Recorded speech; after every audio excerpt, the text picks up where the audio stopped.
আমি আমার জীবন দশায় ছোটোবেলার থেকে আমি শুরু করেছিলাম আমার জ্ঞান হওয়ার পর থেকে মানে জিয়া রহমান সাহেবকে দেখে তারপরে বেগম খালেদা জিয়া আসলেন আপসীর নেত্রী।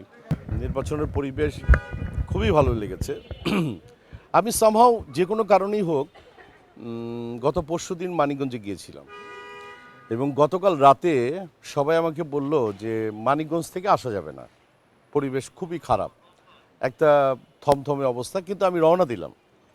আমি আস্তে আস্তে এত সুন্দরভাবে আসতাম, মানে কল্পনা করা যায় না।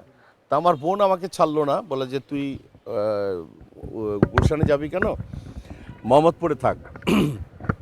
তা আমি মোহাম্মদপুরে থাকলাম।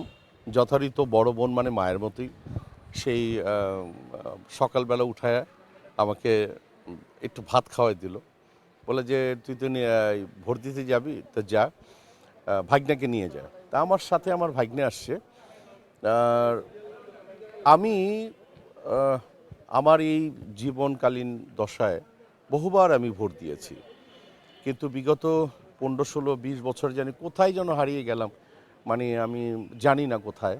তো আজকের এই পরিবেশটা এত সুন্দর, এত চমৎকার একটি পরিবেশ যে আমি আসতেছিলাম, মনে হচ্ছে যে আমি বোধহয় মানে শুটিংয়ের ফাঁকে ঘুরতে বেরোচ্ছে, পাশে তাকিয়ে দেখি যে মৌসুমি নাই, মানে মৌসুমি আমেরিকাতে।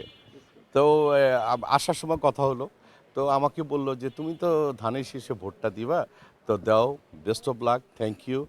আর আমি তো ওপেন ভাই, আর প্রতিটা মানুষের ওপেন থাকা ভালো, যে দলে আমরা করি না কেন, সবার আগে দেশ।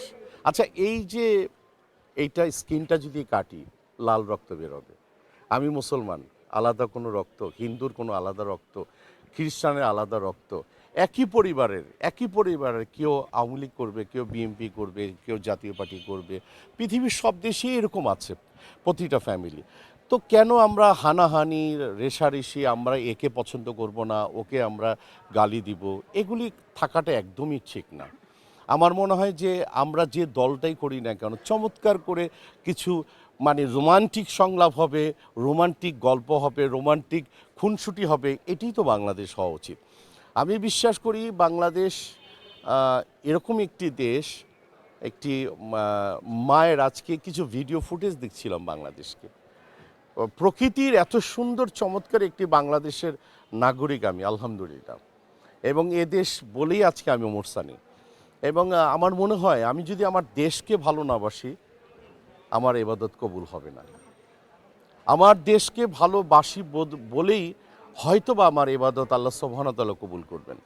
আর আগামীর বাংলাদেশটাকে অনেক সুন্দর দেখতে চাই, এবং সিনিয়র সিটিজেন হয়ে গেছি বাংলাদেশের, আর কতদিনই বা বাঁচব।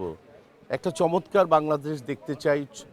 আর আমি আমার জীবন দশায় ছোটোবেলার থেকে আমি শুরু করেছিলাম আমার জ্ঞান হওয়ার পর থেকে মানে জিয়া রহমান সাহেবকে দেখে, তারপরে বেগম খালেদা জিয়া আসলেন আপসীর নেত্রী, অনেকেই আসছেন, কিন্তু বাট আমাদের খুব সমসাময়িক, হয়তোবা তারেক সাহেব আমার বড় হবে, কিছু সিনিয়র হবে, তো হোপফুলি আমি তাকে বাংলাদেশের আগামীর প্রধানমন্ত্রী দেখতে চাই। এবং সুন্দর বাংলাদেশ গড়ার জন্য উনি আগে কি বলেছে আমি ঠিক জানি না, কিন্তু আমি ভুল ধরার জন্য এক পায়ে দাঁড়িয়েছিলাম যে ভুল ধরতে পারি কিনা, কিন্তু আমি ব্যর্থ।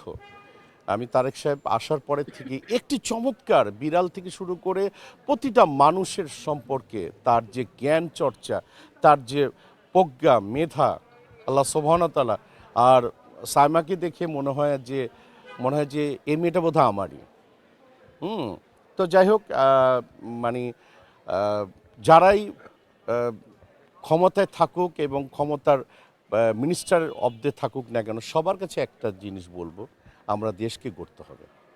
এবং দিন শেষে কিন্তু আমি খুব লাউড না, আমি যে দাঁড়ে দাঁড়ে ভোট চাইছি, অমুক করছি তমুক করছি, আমি নীরবেই নিভৃতে আমি আমার দলের জন্য ভোট চাই, কিছু প্রিয় মানুষের জন্য ভোট চেয়েছি।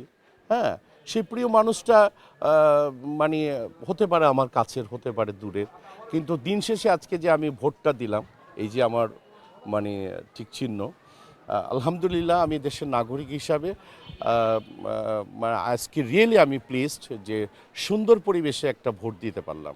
Thank you very much.